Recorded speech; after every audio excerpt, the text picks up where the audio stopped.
Alright, vegetable time. What's your favorite vegetable? None of these.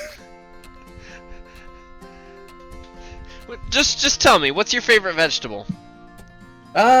Green. We'll say what's your favorite green vegetable. Okay, favorite green vegetable, I'd have to go cooked with... anyway. Green beans. Green beans, interesting. I'm personally partial to broccoli, although asparagus is also very good. Yeah, those are also good. There are fewer recipes you can make with either of those that you can just add a ton of garlic to. That's true. That's true. So on this With list... broccoli and asparagus, you actually have to try. With green beans, garlic, butter, done. So, is this still what it says in the Season 1 list? No, I modified it some. So this is just a tier list of leafy greens. If there's a tiebreaker, it'll be how good or disgusting they are boiled. Thank goodness, because it says boiled green vegetables, and I see romaine in this list, and no.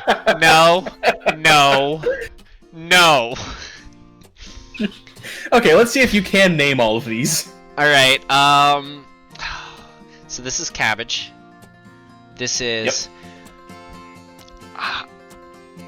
I'm gonna guess not spinach. It's actually collard greens or mustard greens. They're very similar. Green. Okay, so collard greens.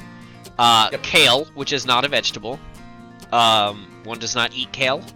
Kale has one place, and it is on the side of a plate, looking pretty. Romaine. Spinach. Yep.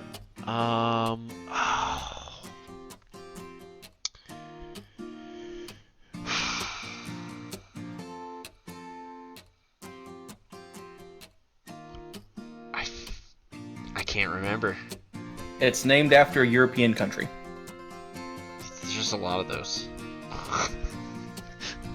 There are. Swiss chard. Okay, yeah, chard. I can't tell if this is parsley or cilantro. Watercress. Watercress. Okay, small picture. Yeah. The thin stems made me think of that. Are these...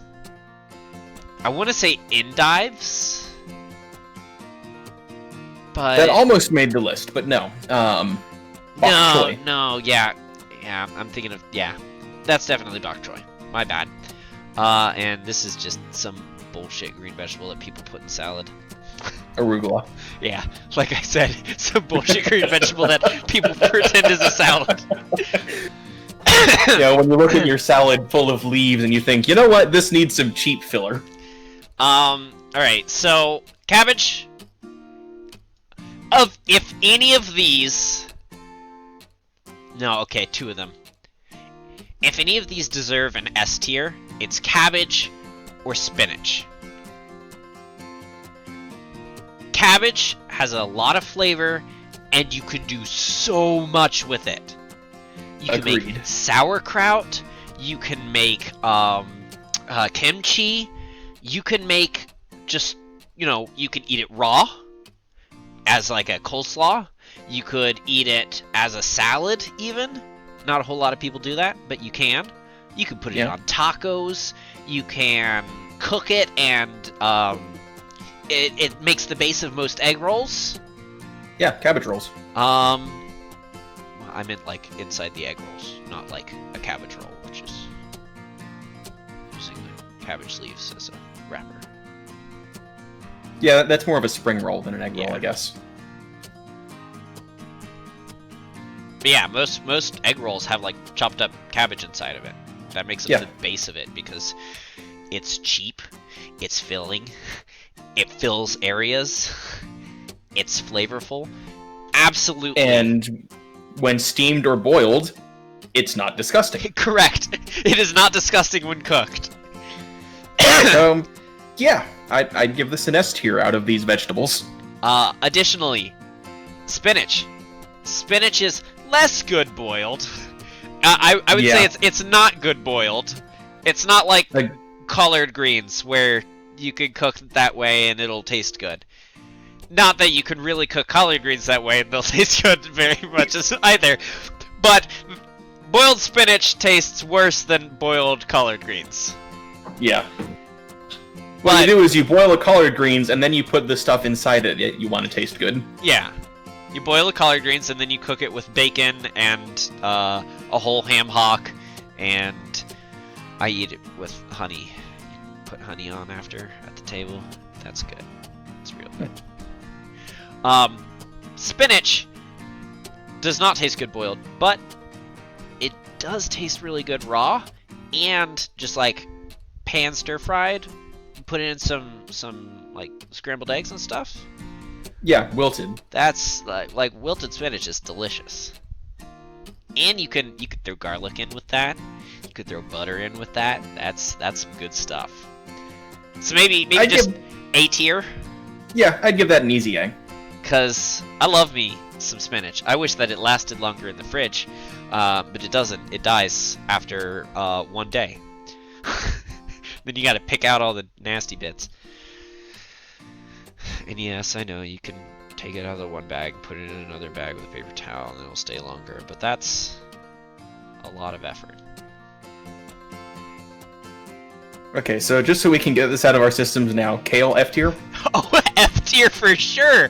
Nobody likes kale! Kale isn't food! Don't consume kale!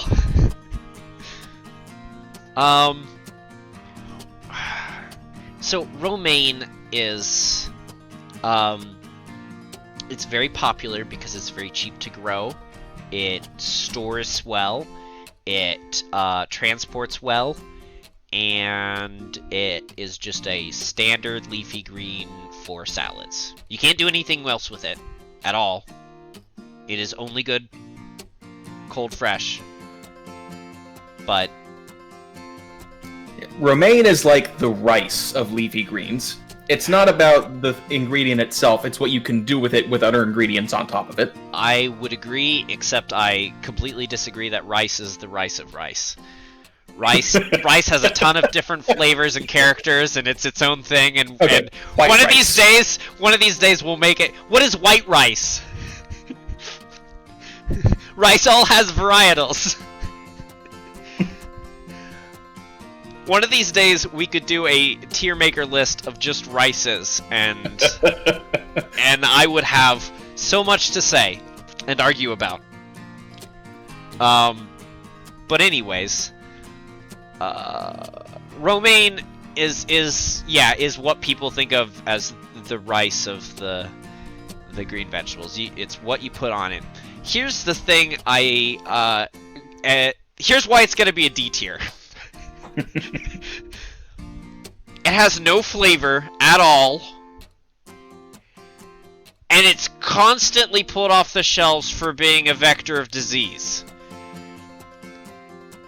Okay, that last one, yeah, D tier. They don't pull off Swiss chard because it keeps, oh, we found whatever disease on it. Yeah, at least collard greens, you sterilize it before you eat it. Yeah. I can't. Yeah, E. coli. It's always E. coli. It's E. coli all the time. And just don't be a vector of E. coli. Seriously, when I was looking for pictures of romaine lettuce, there were more articles about E. coli recalls than there were actual articles about lettuce. Yes. Definitely D tier. I like romaine as a vector for a salad, but I mean, it's nothing. Honestly, I prefer iceberg. Iceberg has somehow less flavor. Yeah, I agree. I mean, you could do a wedge salad that you can't do with romaine, but romaine or iceberg lettuce is good for two things: wedge salads, and if you are doing jokes about the Titanic. No, I wasn't gonna go there, but thank you for doing that. The other thing it's good for is hamburgers. Yeah. It's the best lettuce to go on a hamburger. If you're gonna do that. Some people put spinach on. That's okay, but all your spinach is gonna fall out the edges. Some people put like arugula and other, mini varietals of lettuces, but those also just fall out the sides. Some people put romaine on, which we do when we have romaine and we don't want to go to the store to buy a whole head of lettuce that we're not going to use. But then it's got that big rib in the middle of it, and that just throws off the whole consistency. Yeah. Those are the two things. Everything else, it doesn't matter. All lettuce is functionally similar for a salad. Speaking of arugula, it's another salad lettuce.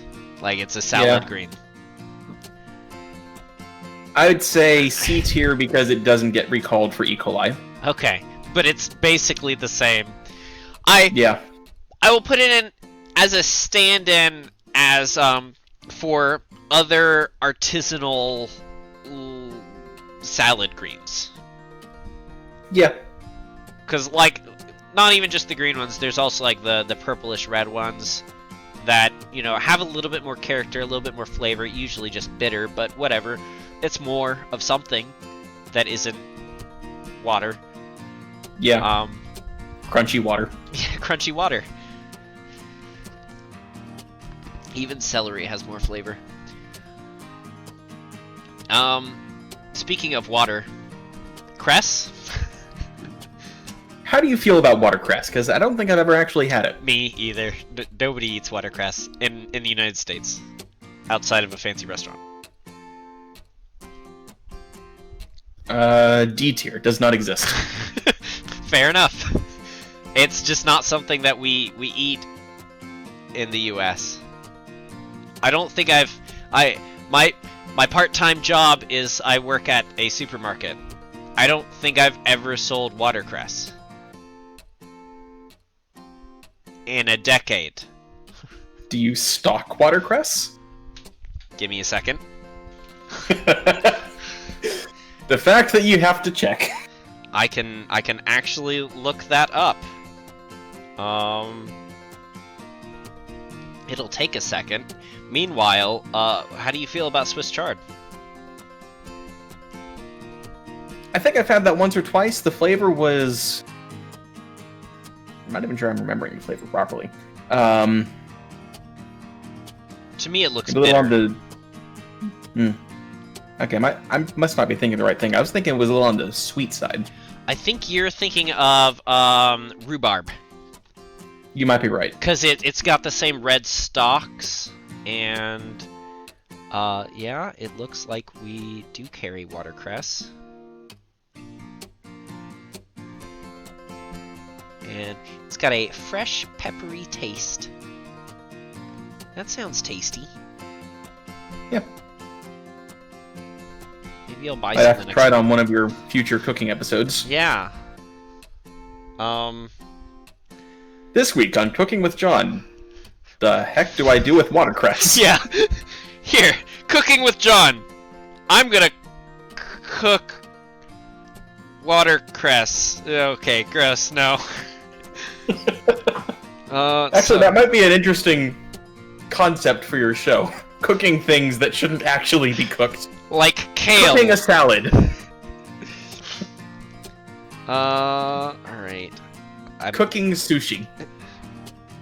I mean, depending on what you're putting on the sushi, all of sushi is cooked. I mean, if you're putting like shrimp on a sushi, the rice is cooked, the shrimp is cooked, everything's cooked. Yeah, but when you think of sushi, you don't generally think about something that's been cooked. True.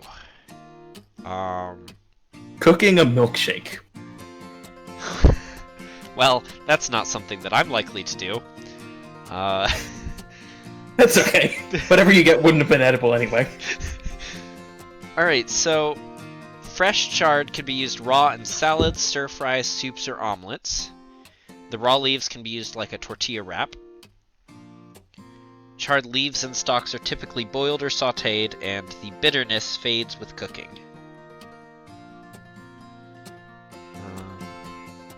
So C tier? Yeah. I mean, it doesn't sound awful, but it's never... It's not generally something I would pick up. Yeah. It's the spinach beet. Which sounds awful. But... Alright. Let's go ahead and give collard greens B and be done with it. Okay, yeah. I mean, it's pretty much the best of these boiled. Yeah. I mean, none of these should really be boiled. I mean, boiled cabbage is fine. Yeah. But... The best of these with bacon. Yeah. I don't know, cabbage with bacon? Well, yeah, well, that's why cabbage is in the S tier. Yeah. Bok choy. Have you ever cooked with bok choy? I have not. I think have. Okay, well, tell me about it. It's tasty. It's very tasty. It was one of those things that I got in a box from some subscription service. I don't know which one. But it came and I was like, oh, that's bok choy. Huh. Okay, well, I guess we'll try this. And it was some sort of stir-fry dish, and it was delicious. It's one of those things that it's made for stir-fries and for pretty much any Asian cuisine. Mm. And, this worked. Thanks, Hello Apron. Yeah. Ah, yes. My favorite. Blue Fresh. Oh. I have tried them both. We could get into which one is better. And why it's HelloFresh. But, we're not, sponsored. You should sponsor us. And also give me free HelloFresh. Maybe we could do one of these on food delivery. So you'd have like HelloFresh, Blue Apron. There's another one that's much less desirable than those two, and then you could have like Uber Eats and Grubhub. Grubhub, yeah. Bok choy is tasty because it's got the two different parts. It's got the leafy upper part, and then it's got the crunchy stems lower part. And the leafy upper part, you cook them together, but you gotta like throw you cut it all up separately. You throw the stems in, and once those have cooked down a bit, you throw the leaves in, and then you mix it all together with other stuff. Very tasty. B tier? Yeah, I'll take that. Yeah. It's good. It's tasty. Man, just about none of these is good boiled. Like, pretty much just cabbage and greens. Yeah, so something we forgot to do for the last two. We need to sort these tiers now. We need to sort them? Oh, okay. Gotcha. Yeah, so, of course, B tier, collard green stays on top because it's okay boiled. Yeah. I'm gonna leave this as is. Arugula's okay in a salad, and I don't know anything about Swiss chard, aside from what I just looked up. So... Yeah, same. And I switched Watercress over because I am... No E. coli? Yeah, no E. coli, and I'm interested in its peppery flavor. It sounds posh. And then kale stays in the garbage where it belongs. Yeah, well, kale deserves to not be on this list. We should add a couple more layers, like FFF, the worst tier, and below that goes kale. I mean, if you're just gonna add kale on this list, why not just add, like, pine trees and whatever? I mean... I guess I've heard kale goes well with coconut oil. Makes it easier to scrape into the trash when you're done cooking it.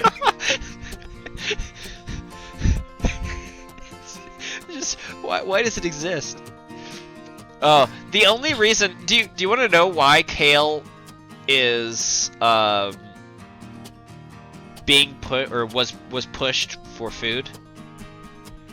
Sure. It's because Pizza Hut, who used to have... I already don't like where this is going. You know how they have their buffet tables for their salads? Uh-huh. They always used to buy loads of kale to go underneath it and be decorative and stuff. And then they decided to do away with that. So they stopped buying kale. And so farmers everywhere went, crap, we have bushels upon bushels, like hundreds of thousands of bushels of kale that weren't going anywhere. Because pretty much the only person buying them was dang Pizza Hut. And so they had for marketing. Yep. So they remarketed it as a thing to be eaten, and they're wrong. But yeah. Hey kids, did you ever wonder why your garnish looks so darn tasty? It's not. And then Health Nuts got a hold of it, and that just made it somehow grosser. Nothing that isn't tasty as is should be touted as being great for you if you take it and blend it and slurp it down. I don't care how healthy that is for me. I'm not going to do a kale health shake. No. I should preface this by saying that I'm not a fan of talking heads and celebrity talk show hosts in general. But in my personal experience, very few things get better after Oprah gets her hands on them. Yeah. How about some acai berries? Never had them.